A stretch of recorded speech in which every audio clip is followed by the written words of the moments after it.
As your MSP scales beyond, say, 8 or 10 people, things start to dramatically change. One of the things I really want you to think about is how are you going to develop leadership within your organization?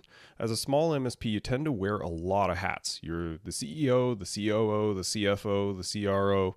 All of these roles need to be held by someone. But as you continue to grow, you have to start to delegate some of these responsibilities. And what often happens in a lot of organizations is the most senior tech or the most talented tech tends to be unceremoniously promoted to service manager, and everyone ends up unhappy because now we've lost that skill set from that, say, tier 3 tech.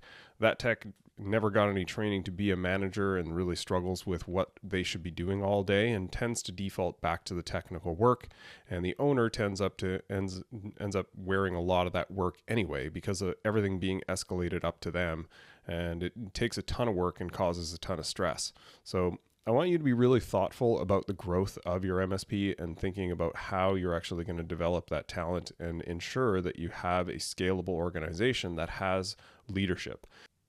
One of the things that I believe pretty strongly about effective leadership is any great leader has a great right hand. So understanding who that person is in your organization. And it's often not necessarily the most technical person. I really want to challenge you on this, that you don't need a strong technical leader to lead the tech team. It can be a great tier 2, it could be a great tier 1. What you want to have someone who has a good EQ. They understand people, they enjoy working with people. They don't have to be super charismatic, but they should, enjoy working with people enough that they'll able to spend a lot of their day kind of interacting with people and supporting them and looking for developing their greatness.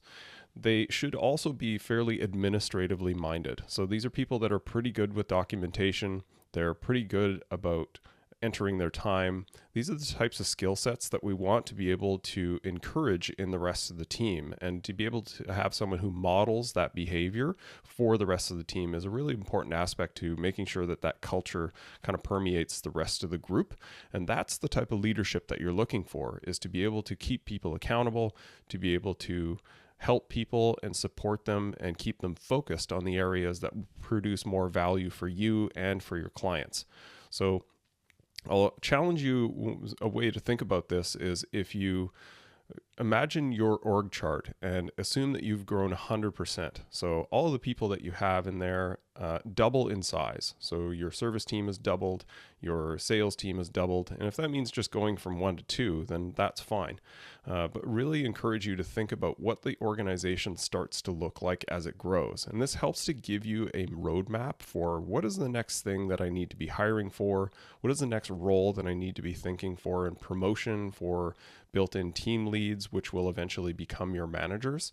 This is a great exercise to really imagine the growth of your organization so that you can work towards it rather than reacting to the needs of the organization when you feel so overwhelmed by the things that are happening that you just feel like there needs to be a change. So be proactive in your thought about how you're growing your team, how you're growing your leadership, and how you're going to grow your MSP.